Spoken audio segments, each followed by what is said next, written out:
Close your eyes. Watch your breath for a while. Watch it as it comes in, watch it as it goes out. Try to stay steadily with the breath.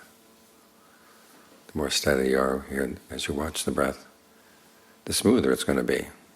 If you're jumping around, the breath gets erratic, because the mind is erratic. But when the mind settles down and is smoothly right here, then the breath smooths out. It becomes a good place to stay. It's a good place to learn how to find some happiness, to appreciate the well-being that comes when the mind is still with the breath.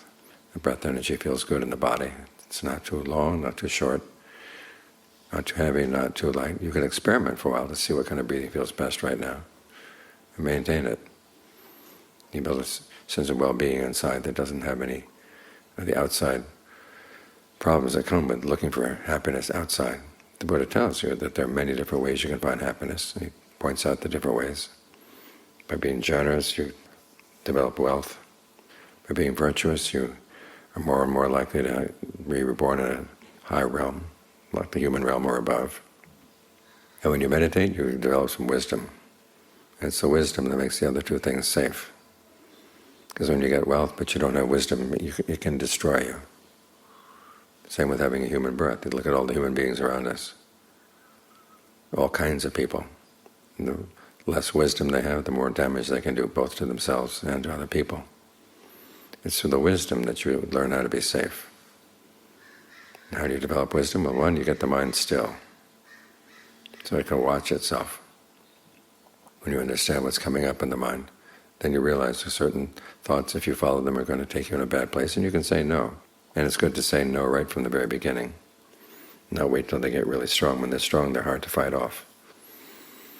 To have a little bit of a thought that would go after something that you shouldn't be going after, or is angry about something that's not pleasing to you. You ask yourself, what is that going to do to me? I mean, it is true that there are things in the world that need to be changed, but anger is not the best way to change them. They're best changed by using your discernment, using your mindfulness. So you want to develop those qualities so that whatever comes up, you'll be safe.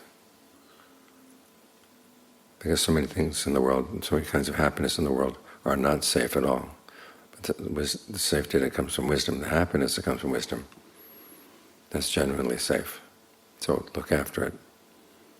Try to make sure that you train your mind every day so it doesn't look for its happiness solely in material things or in the things of the world. Because what does the world have to offer? It has material gain, but it also has loss. It has status, loss of status, praise and criticism, pleasure and pain. A lot of people who gain the good things don't know where they came from or how to protect them. They start doing foolish things to protect it and drags them down. Because you realize that the good things in the world come from the goodness of your mind. You take care of the goodness of your mind, and the world will pretty much take care of itself. Whatever you do, make sure that your intentions are good. Not only good, but also skillful.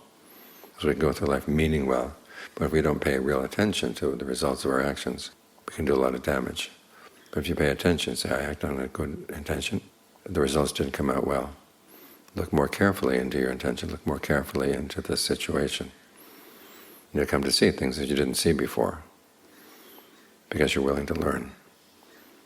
And you realize that you have to be wise in your search for happiness, because otherwise happiness is dangerous. As we see all around us, people with power start doing unskillful things to maintain their power. People with wealth do unskillful things to maintain their wealth. Instead of really protecting themselves, they drag themselves down and cause a lot of harm in the world.